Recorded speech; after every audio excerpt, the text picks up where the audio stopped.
Hi, and welcome to Strap a Watch. I'm Michael Knapp, Michael Knapp Leather. Well, first things first, I have to say a special thank you to everybody for the tremendous response on last weekend's show that I did in a tribute to Oisin O'Malley of the Timeless Watch channel. I didn't know if I was going to tick him off or make him laugh or what, but Oisin himself emailed me telling me how funny he thought it was. He also left a comment on the show, so if you haven't seen that episode, I'll leave a link up here. You can go back and watch that episode. It was a lot of fun. Totally done out of love, and especially just to say thank you. But if you don't know about the Timeless Watch channel and the iconic man himself, Oisin O'Malley, you just probably won't get it. But that's okay. Go ahead and watch the episode anyway, and hopefully you'll start watching his show because it's the best out there. On today's episode, we're going to be focusing in on one of my absolute favorite watches.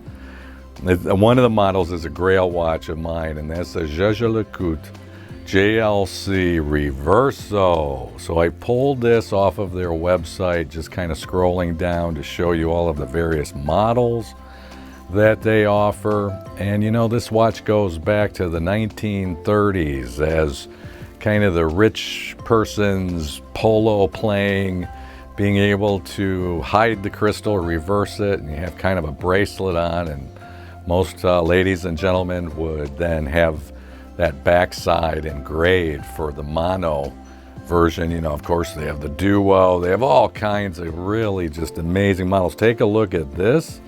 It was actually from the 1930s of General MacArthur's actual Reverso. So this is how it was engraved here on the back side. Really pretty cool stuff. As a history minor in college, I specialized in World War II history and really focused a lot of my studies on General MacArthur. So I knew about this, and it's also probably why it's a Grail and a watch of mine and why I love it so much. So on today's episode, what the backstory is, the gentleman has a mono, reached out to me about 2.5 months ago. His name's John Viano Sr. Thank you so much, John, for the order. Love your watch, and also for your patience, because like I said, he's had the straps now a good couple of weeks. I filmed this going back good month ago, and what the deal was is he had ordered 2 straps, Royal Midnight Blue Alligator, for kind of being a little bit more dressy, you know, and with quick release lug pins to be able to just interchange straps, and also an unlined Cognac dark brown Shinki Hikaku to be a little bit more casual, quick release lug pins as well. So what I did is I ordered these JLC pin buckles. He's a pin buckle guy, and they were from, I think it was Thailand. And they had to go through to Hong Kong and then come here, and it took like a good month. And thank God John's in shipping and receiving himself, so he totally understood. And I just said, here's the deal, man. You know, they said one date it was supposed to be here, now it's like another 2 weeks. But you know, and another thing happened that I noticed as I was making, especially the Cognac dark brown Shinki Hikaku, how thin it was. And I had made about 6 or so unlined straps out of this leather. And I've had 2 other gentlemen not complain, but at least state that it was thinner than they thought it was going to be. I just had one last week from California. A gentleman emailed me, loves the strap, and he just stated he thought it was a little bit too thin. But I told him, you keep it conditioned, it's going to hold up for years and years, doesn't matter. So I'll talk about that kind of in the back half, because what I did is I ended up making him a 3rd strap. So on today's episode, you're going to be seeing me actually intertwining, making 3 different straps for John's JLC Reverso. And we'll also be talking more about the Reverso. So stick around. After the intro, we'll get right at it.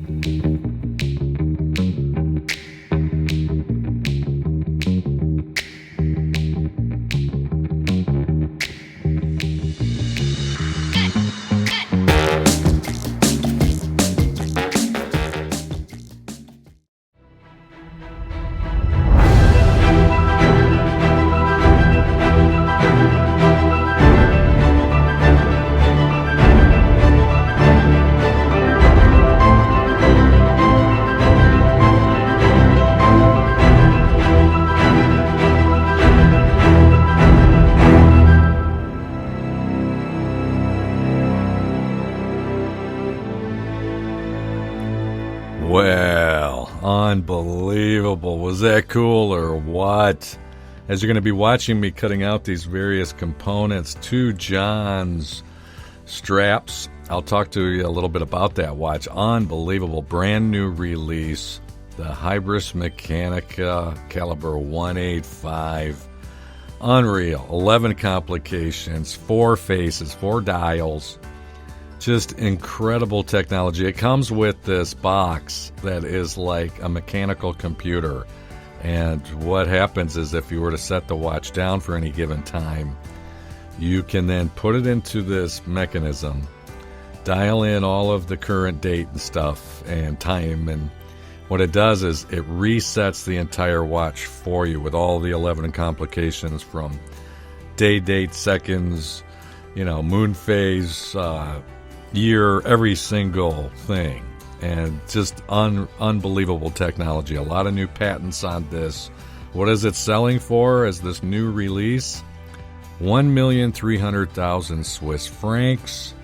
And if you want to know what that is in US dollars, current conversion rate comes out to 1,447,000 US dollars. So, yeah, I'll tell you what though, man, everything is relative. I know people that think a $2,000 watch is crazy to buy, so expensive to them. And yet then I know other people that think anything, under say $25,000 is cheap.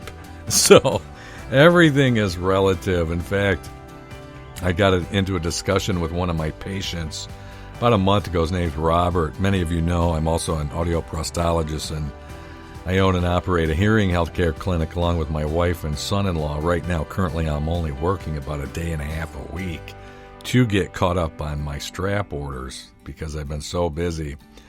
And Robert and I were talking about watches, and I was telling him about some of the high expense of some of these pieces. And he said, "What do you mean over $1 million?" I said, "Oh, no, Robert, there's watches that sell over $20 million.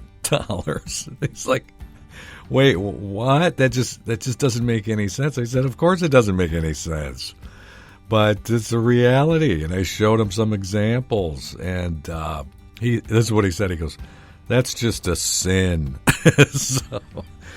But I'll tell you, I got turned on to Douglas MacArthur's watch by this article right here that Ben Clymer had written. He's the founder of HODINKEE back in 2015 after the auction had already taken place. And as you can see through here, it ended up selling for, after commissions and everything, really around $85,000.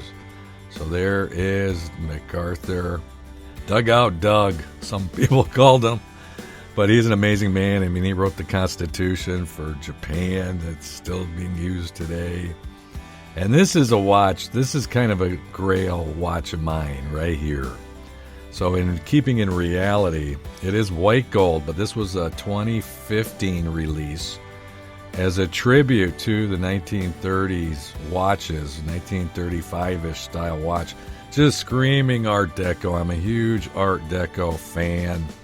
I talked about that on the watch, pocket watch wallet that I made for Jim for that Elgin pocket watch. And I ended up buying a 1930s Elgin Art Deco watch just because of that show. And I've been a fan ever since really reading that HODINKEE piece. I'm a subscriber to the HODINKEE magazine. You see them behind me. Up above in my shop, I have every issue that's been put out. The new issue has just been released, and that's on order. I have a reoccurring subscription for that. And I'll leave a link to HODINKEE if you don't know about HODINKEE. It's a great watch channel on YouTube. Watch the channel, great magazine. And I just love HODINKEE. This is another example that I really like right here. So it's, a duetto, the duetto. And it's really cool, it's telling 2 time zones. That way you can leave home and reverse it when you get to your destination. You still got your home time on the other side. And, that's, I think, $9,600. So that's realistic. I think the white gold earlier example, that 2015, is in the 20s. somewhere in there. So, someday. I always say never. And again, everything is relative. If my wife will stop collecting houses and I can get more liquid, I will start buying more watches. But she collects houses like Oisin O'Malley collects watches. So, but no, man, it's it's a fun hobby. It's an expensive hobby, and those of us I talk about it who end up getting the watch disease. I had a discussion, I think it was yesterday. Amy, one of my new subscribers and customers, called me out of the blue. We talked for a good 20 minutes over the phone.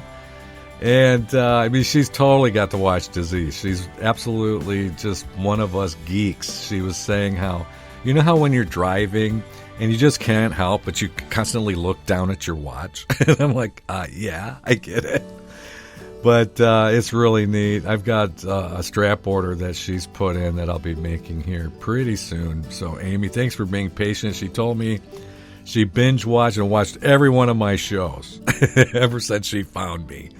And she was laughing about last week's tribute to Oisin. And again, thanks all of you guys for all the comments and a lot of you hit the like button.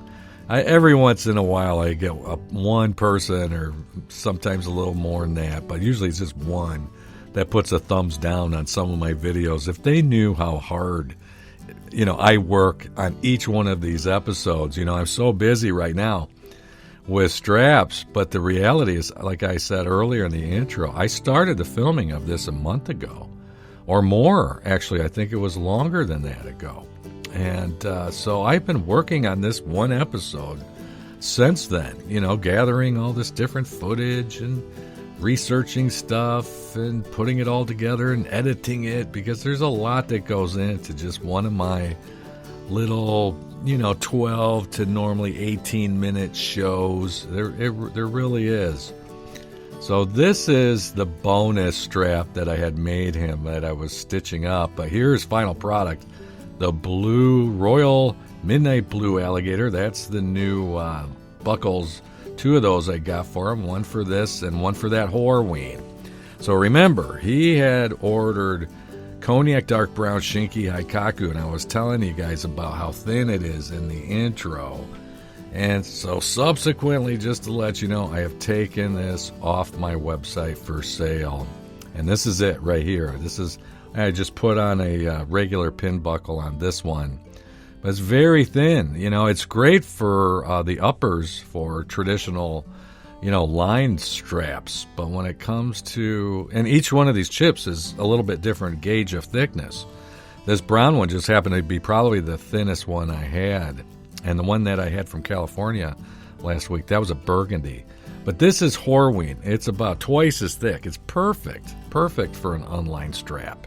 So I've left these up there, and there's that other buckle.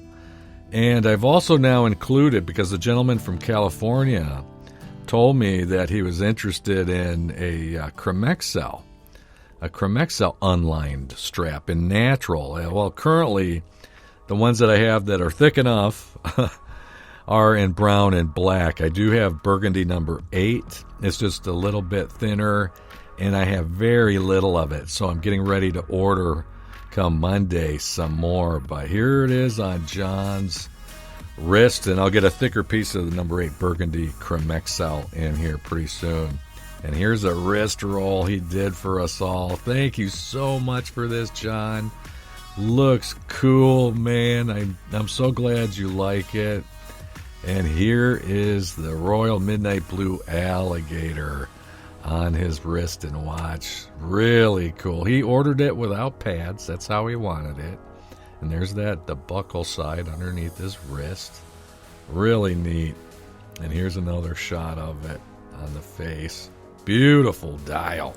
Man, I'm just such a fan. I'll have to get one here one of these years. And just one last look at the blue. So yes, if you like this, please hit the thumbs up. Subscribe if you haven't. Hit the bell notification to be notified of future episodes. I had so much fun with this build. And thanks, John, for everything. So God bless you all, and until next time, keep on ticking.